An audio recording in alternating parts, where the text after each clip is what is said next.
الحمد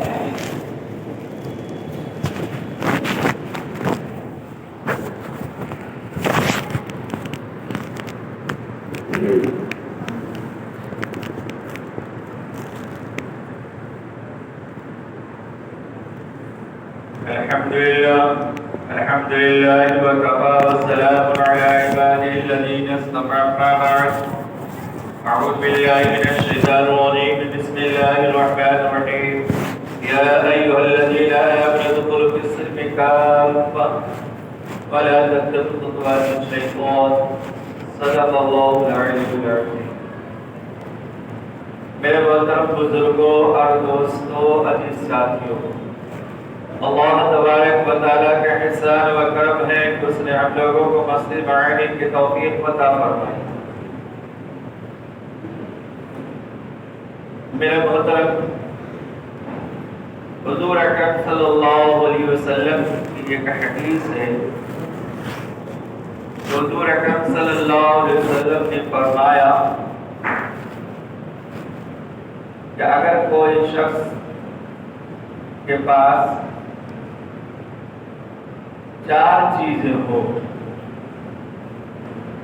4 صفتیں اگر کسی کے پاس ہو، کسی کے اندر 4 صفتیں ہوں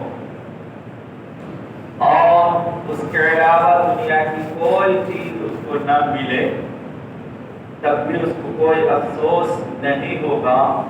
اس لیے یہ چیز، یہ صفتیں، 4 صفتیں سب سے بڑی دولت ہے.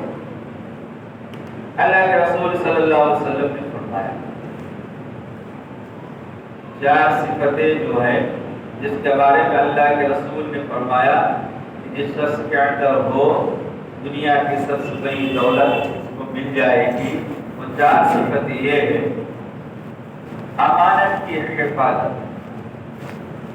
پہلی صفت امانت کی حفاظت. دوسری صفت بات کی سچائی. تیسری صفت خوش اخلاقی. چوتھی صفت حلال لقمہ.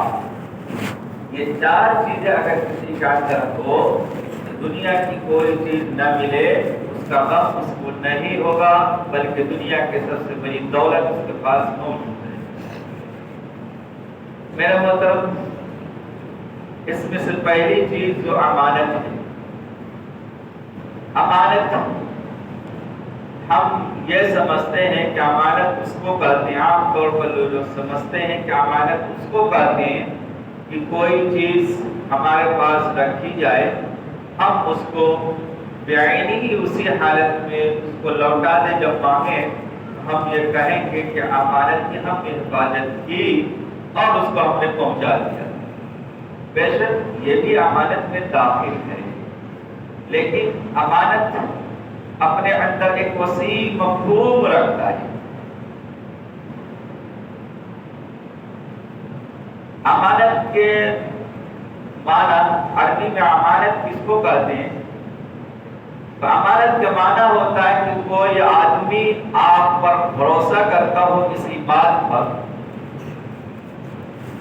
اور آپ اس بھروسے پر صحیح اترے تو اس کو امانت کہتے ہیں. اللہ تبارک و تعالی نے جو امانت کا لفظ استعمال کیا ہے، اب اس کے اندر بہت وسیع معنی ہے. ایک جگہ اللہ تبارک و تعالی فرماتا ہے امانت کے متعلق عالم الست میں جو اللہ تبارک و تعالی نے مسلمانوں سے انسانوں سے جو وعدہ لیا تھا، انسانوں سے جو وعدہ لیا تھا کہ میں تیرا رب، کیا میں تیرا رب نہیں ہوں؟ سب نے کہا تھا ہاں آپ میرے رب ہیں. اس کو اللہ تبارک و تعالی سورہ احزاب میں فرمایا انا عرضنا الامانۃ علی السماوات والارض والجبال فابین ان یحملنها واشفقن منها وحمل الانسان انه كان ظلوما جهولا. کہ ہم نے اس امانت یعنی دین اسلام کو ہم نے پہاڑ پر پیش کیا، اس نے انکار کر دیا. لیکن ہم نے دوسری چیز پر پیش کیا، اس نے انکار کر دیا، لیکن انسان اس کو قبول کر لیا. انسان پہنچ جائے۔ یہاں امانت کا لفظ دین کے متعلق آتا ہے، یہ دین امانت ہے۔ آپ انسان کیا اندر جو چیز ہے، انسان کا جسم ہے، یہ بھی ایک امانت ہے۔ یہ ہاتھ امانت ہے، یہ آنکھ امانت ہے، یہ کان امانت ہے، یہ دماغ امانت ہے، یہ پیٹ امانت ہے۔ جسم کا ہر حصہ اللہ تبارک و تعالیٰ کی امانت ہے۔ یہ آنکھیں امانت ہے، یہ آنکھ سے آپ کسی غیر محرم کو دیکھیں گے، آپ کو گناہ ہوگا، اللہ ناراض ہو جاتا ہے۔ اگر کسی غیر محرم پر آپ نظر ڈالیں یا کسی غلط چیز پر آپ نظر ڈالتے ہیں تو یہ گناہ کی باتیں ہیں، اس سے اللہ ناراض ہو جاتا ہے۔ اس لیے کہ یہ آنکھیں اس لیے نہیں دی تھی آپ کو کہ آپ دوسرے پر نظر ڈالیں، لیکن موقع محل کے اعتبار سے جہاں پر اس کو ڈالنے کا حکم دیا گیا ہے، یہاں تم ڈال سکتے ہو۔ اس کے بارے میں اللہ تبارک و تعالیٰ فرماتا ہے کہ جب کوئی شخص محبت کی نگاہ سے اپنی بیوی کو دیکھتا ہے، اب بیوی اس کو محبت کی نگاہ سے دیکھتی ہے، اللہ تبارک و تعالیٰ ان دونوں کو رحمت کی نگاہ سے دیکھتا ہے۔ لیکن یہی نگاہ اگر کسی غیر محرم پر پڑ جاتا ہے تو اللہ تبارک و تعالیٰ غضب کی نگاہ سے دیکھتا ہے، غصے کی نگاہ سے دیکھتا ہے۔ تو پتہ یہ چلا کہ آنکھ جو امانت تھی جہاں پر استعمال کرنے کا وہاں نہیں ڈالا گیا، اس سے اللہ کا غضب نازل ہو جاتا ہے، اللہ کا غصہ نازل ہو جاتا ہے۔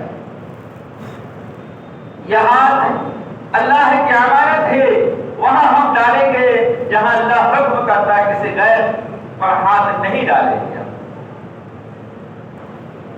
یہ جان انسان کی امانت ہے۔ ہمارے پاس یہ قلم ہے، ہم کسی کو دے سکتے ہیں، اس لیے اس کا میں مالک ہوں، جس کو چاہوں دے سکتا ہوں یہ قلم اٹھا کر، میرے پاکٹ میں رکھا ہوتا ہے۔ لیکن میں یہ کہہ دوں یہ میرا جان لے لو تم، یہ مجھ پر اختیار مجھے نہیں ہے، اس لیے کہ جان کسی اور کی دی ہوئی ہے، اس لیے خودکشی حرام ہے۔ آپ اپنے آپ کو ہلاک نہیں کر سکتے ہیں، اس لیے کہ آپ کا ہے ہی نہیں ہے۔ اللہ تبارک و تعالیٰ نے امانت کا متعلق جو حکم فرمایا ہے کہ مسلمان سب کچھ ہو سکتا ہے لیکن خیانت نہیں کر سکتا ہے، امانت میں خیانت نہیں کر سکتا۔ ایک حدیث میں اللہ کے رسول صلی اللہ علیہ وسلم نے فرمایا کہ مسلمان سب کچھ ہو سکتا ہے لیکن خائن نہیں ہو سکتا ہے۔ ایک حدیث میں اللہ کے رسول صلی اللہ علیہ وسلم نے فرمایا کہ میں منافقین کی پہچان بتاؤں کہ منافق کون لوگ ہیں؟ اللہ کے رسول صلی اللہ علیہ وسلم نے فرمایا کہ منافق وہ لوگ ہیں جو امانت میں خیانت کرتے ہیں، وعدہ خلافی کرتے ہیں، جھوٹ بولتے ہیں۔ یہ تین صفتیں جس کے اندر ہے، یا تینوں میں سے کوئی صفت کسی کے اندر ہے وہ منافق ہے۔ اب جانتے ہیں منافق کس کو کہتے ہیں؟ منافق اس کو کہتے ہیں جو بظاہر کہتا ہے کہ ہم مسلمان ہیں لیکن وہ مسلمان نہیں ہوتا ہے، وہ غیر مسلم سے زیادہ خطرناک ہوتا ہے، جس کے بارے میں اسفل السافلین کا لفظ استعمال کیا گیا منافق کے لیے کہ جہنم کے سب سے آخری سطح میں ہوگا۔ اللہ کے رسول صلی اللہ علیہ وسلم نے فرمایا کہ جھوٹ بولنے والا منافق ہے، یعنی منافق کی صفت اس کے اندر امانت میں خیانت کرنے والا منافق کی صفت ہے، وعدہ کر کے وعدہ خلافی کرنے والا یہ منافق کی صفت ہے۔ میرے محترم انسان کوئی گناہ ایسے ہوتے ہیں جس کی شکل میں دکھایا جاتا ہے کیا، جیسے جھوٹ بولنے کے حوالے میں اللہ کے رسول صلی اللہ علیہ وسلم نے فرمایا کہ اس کی زبان اتنی بڑی ہو جائے گی، اتنی بڑی ہو جائے گی اور اس کے زبان کو آگ کی کینچیوں سے کترا جائے گا، کاٹا جائے گا۔ میراث کا واقعہ میں آپ نے سنا ہوگا کہ حضور صلی اللہ علیہ وسلم کا گزر ایک ایسے شخص سے اوپر ہوا کہ زبان اس کی آگ کی کینچیوں سے کترا جا رہا تھا، کاٹا جا رہا تھا۔ تو جھوٹ بولنے والے کے بارے میں فرمایا کہ جھوٹ بولنے والا شخص تو اللہ تبارک و تعالیٰ آگ کی کیچوں سے اس کی زبان کاٹی جائے گی۔ اسی طریقے سے بتایا گیا جو غیر اللہ کے سامنے، انسانوں کے سامنے ہاتھ پھیلاتا ہے، مانگتا ہے غیر اللہ سے، اللہ کے علاوہ کسی کے سامنے ہاتھ پھیلاتا ہے، بھیک مانگتا ہے یا مدد کے لیے ہاتھ پھیلاتا ہے، قیامت کے دن اس کے چہرے سے گوشت ختم کر دیا جائے گا، صرف ہڈی تازہ رہ جائے گا۔ اسی طریقے سے امانت میں خیانت کرنے والے کے لیے فرمایا کہ جو امانت میں خیانت کرتا ہے تو اس کو کیا کیا جائے گا؟ اللہ تبارک و تعالیٰ کہے گا اسے جہنم میں ڈال دیا جائے گا۔ اللہ تبارک و تعالیٰ کہے گا کہ تم نے خیانت کی تھی، جو چیز کی تم مال کو لیا تھا، مال واپس نہیں کیا تھا، خیانت کیا تھا تم نے، وہ مال جہنم کے نیچے پڑا ہوا ہے، نیچے سطح میں پڑا ہوا ہے، جاؤ اس کو نکال کے لاؤ۔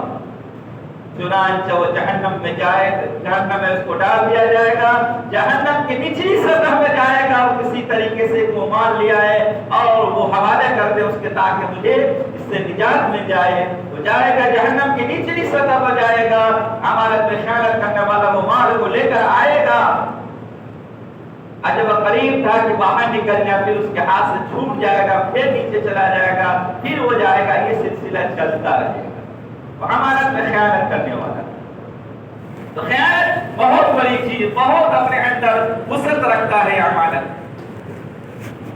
مثال کے طور پر ایک آدمی کے والد کا انتقال ہو جاتا ہے، اس کی بہت ساری مال ہے، مالیت ہے، پراپرٹی ہے، پیسے ہیں، زمین ہے، اس پر قبضہ بڑے بیٹا کا ہو جاتا ہے۔ اکثر ہو بڑا بیٹا قبضہ کر لیتا ہے، اب وہ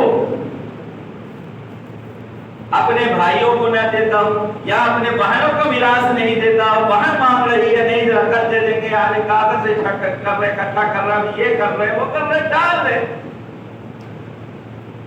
تو وہ امانت میں خیانت آپ نے کی۔ اس لیے کہ امانت جو آپ کے پاس وراثت آئی، آپ کو چاہیے کہ تقسیم کر دینا چاہیے، وہ وراثت اس امانت میں، اس مال میں، اس گھر میں جب تک آپ رہیں گے، جب تک اس کو نہیں بانٹا ہے آپ نے، ان کے حقداروں کو نہیں دیا ہے، اب گناہ کے اندر ہو۔ تو امانت بہت اپنے اندر ایک وسعت رکھتی ہے۔ امانت صرف مال کو نہیں کہتے ہیں بلکہ ہر وہ چیز جس پر آپ پر اعتماد کیا گیا ہو وہ امانت کہلاتا ہے۔ دوسری چیز جو اس کے اندر بتایا گیا کہ بات کی سچائی۔ اب جب بولے سچ بولے، عام طور پر صریح جھوٹ سے ہر لوگ پرہیز کرتے ہیں، اکثر لوگ پرہیز کرتے ہیں کہ صریح جھوٹ ہم نہ بولیں، لیکن ایسی باتیں جو جھوٹ کی شکل بن جاتی ہے، بغیر احتیاط کوئی بات، بغیر تحقیق کے کوئی بات آپ نے ایک دوسرے کو پہنچانا شروع کر دیا، معلوم ہوا کہ کہا تھا کچھ، اب 10-15 آدمی کے پاس جاتے جاتے وہ کچھ اور ہو گیا۔ جیسے ایک مولانا صاحب سے کسی نے مسئلہ پوچھا کہ موبائل پر اس پر ہم جو قرآن شریف سنتے ہیں سجدہ تلاوت ہوگا یا نہیں، لیکن قرآن شریف پڑھنے کے بعد سجدہ تلاوت ہوتی ہے تو سجدہ کرنا پڑتا ہے۔ یہ ٹیپیکال جو ہے، یہ موبائل جو ہے، اس پر جو قرآن شریف ہم سنتے ہیں تب پر سجدہ تلاوت ہوگا یا نہیں ہوگا؟ تو مولانا صاحب نے کہا کہ وہ حقیقی میں تلاوت نہیں ہوتی، اس لیے اس پر سجدہ تلاوت نہیں ہوتی، یہ مسئلہ ہوتا۔ اب آگے چلتے چلتے اس نے کہا، روک لیا، مولانا صاحب نے کہا ہے کہ موبائل پر قرآن شریف پڑھنا حرام، حالانکہ بتایا گیا کچھ بغیر تحقیق کیا، پھر مولانا صاحب کو معلوم کہ آپ نے ایسا کیا ہے، ہم نے تو کبھی ایسا نہیں کیا۔ تو یاد کیا کہ وہ ایک آدمی ایسے مسئلہ پوچھا تھا، اس نے یہ بتا دیا، اس کی شکل یہ۔ تو اس طریقے سے بلا تحقیق کہ فلاں آدمی نے یہ کہہ دیا، آپ پہلے سے تحقیق کر لیجیے کہ واقعی وہ بات ہے کہ نہیں ہے، سچائی یہ کرنا۔ دوسری چیز، تیسری چیز، خوش اخلاق کی، اچھا اخلاق سب سے بڑی دولت ہے انسان، سب سے بڑی دولت انسان کی سچا اخلاق ہے۔ اور سچا اخلاق اس وقت پیدا ہوگا آپ کے اندر جب آپ کے اندر تواضع پیدا ہو۔ اس لیے تواضع انسان کو اچھے اخلاق پر ابھارتی اور تکبر انسان کو بد اخلاقی پر ابھارتی۔ اب کسی کے ساتھ اپنے آپ کو ہم سمجھتے ہیں ہم کچھ نہیں ہے، کیا میری حیثیت ہے، تو آپ اخلاق سے پیش آئیں گے کسی کے ساتھ۔ اگر آپ کے ذہن میں یہ بات ہو جائے ارے میں فلاں ہوں اس کے ساتھ، تو پھر بد اخلاقی انسان پیش کرتا ہے۔ تکبر انسان کو بد اخلاقی پر ابھارتا ہے اور تواضع انسان کو اخلاق پر ابھارتا ہے۔ آپ جانتے ہیں کہ شیطان نے جو گناہ کیا، اللہ تبارک و تعالیٰ نے کہا کہ تم سجدہ کرو آدم کو، شیطان نے کہا، اس کو بد اخلاقی پر ابھارا اس کے اعمال، اس نے کہا میں سجدہ کروں، کیوں؟ میں تو آگ سے پیدا ہوں، آگ کی صفت اوپر جانا، مٹی کی صفت نیچے رہنا، اوپر والا نیچے کو کیسے سجدہ کر سکتا ہے؟ ابلیس نے نہیں کیا۔ تو اچھے اخلاق اگر پیش کرنا چاہتے ہیں تو اپنے اندر تواضع پیدا کرنا ہوگا۔ چوتھی چیز جو اس حدیث کے اندر بیان فرمائی، حلال لقمہ، ہم جو کھا رہے ہیں یہ حلال ہے کہ نہیں۔ ہم یہ سمجھتے ہیں کہ حرام اسی وقت ہوتا ہے جب کبھی چوری کسی سے کر لیں اور کسی کا مال دبا لیں، یہ حرام کہلاتا ہے۔ لیکن اس کے اندر بھی وسعت ہے۔ آپ ایک سرکاری ملازم یا کہیں ملازم ہے، آپ کو فلاں ڈیوٹی دیا گیا ہے کہ یہ کام آپ کو کرنا ہے اور آپ نہیں کیا کام، یا اس دن نہیں گئے اور حاضری آپ نے بنا دی، تو اس دن کا جو آپ کو ویتن ہے، جو تنخواہ ہے، وہ تو حرام ہو۔ اور حرام لقمہ جہاں بھی جاتا ہے اپنے اندر اندھیرا پیدا کرتا ہے، ظلمت پیدا کرتا ہے، گناہ پر ابھارتا ہے۔ اور حلال لقمہ انسان کو نیکی پر ابھارتا ہے۔ حضرت مولانا یعقوب صاحب رحمۃ اللہ علیہ جو دارالعلوم کے صدر مدرس، پہلے صدر مدرس تھے، وہ فرماتے ہیں کہ ایک دن میں ایک شخص کیا کھانا کھانے چلا گیا، دعوت دیا کھانا کھانے چلے گا،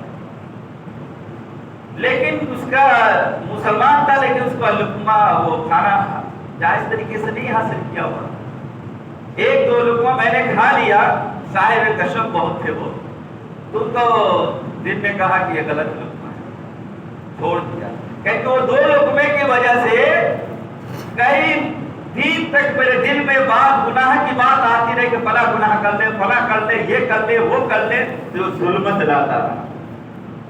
لیکن اگر کوئی حلال لقمہ ہے، وہاں ایک بات مشہور تھی کہ گھاس کاٹنے والا تھا، اس کا کام یہ تھا کہ گھاس کاٹ کر لاتا تھا اور اس کو بیچتا تھا، ہر دن 2 پیسہ جمع کرتا تھا۔ اس 2 پیسے کو جمع کرنے کے بعد اس کو پیسہ اتنا ہو جاتا کہ ہم کچھ دعوت کر سکتے تو دارالعلوم کے استاد کی وہ دعوت کرتے تھے سال میں 1 دفعہ اس پیسے سے۔ وہاں کے لوگ بتاتے ہیں، کتابوں میں لکھا ہے کہ سال بھر لوگ ان کی دعوت کا انتظار کرتے تھے۔ دعوت میں کوئی مرغا مسلم نہیں ہوتا تھا، دال روٹی ہوتا تھا۔ کہتے تھے کہ اس کے لقمہ کو کھا لینے کے بعد دل میں ایک نورانیت پیدا ہو جاتی تھی، اس لیے حلال لقمہ تھا۔